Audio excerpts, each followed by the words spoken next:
مباراة تاهيتي أمام نجوم لاروخا على أرض الماراكانا كانت بمثابة حلم لزملاء ماراما الذين دخلوا المواجهة لتقديم أداء مشرف أمام أبطال أوروبا والعالم. تشكيلة ديل بوسكي التي غابت عنها أبرز الأسماء الأساسية لم تنتظر كثيرا لافتتاح التسجيل، فبعد 5 دقائق فقط عن صافرة الانطلاقة تمكن فرناندو توريس من تسجيل الهدف الأول.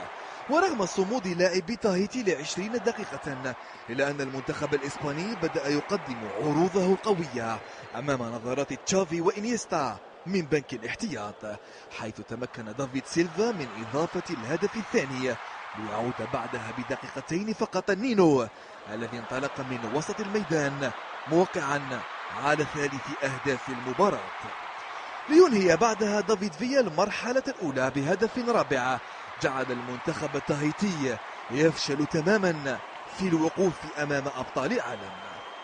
جدية الإسبان توصلت في المرحلة الثانية والتي أصبحت شبيهة بالحصة التدريبية بعدما تمكن فيا من إضافة هدف خامس ويسجل توريس السادس، رقم لم يتوقف عند هذا الحد بعدما عاد فيا ليهز الشباك للمرة السابعة قبل أن يضيف خوان ماتا هدفا ثامنا.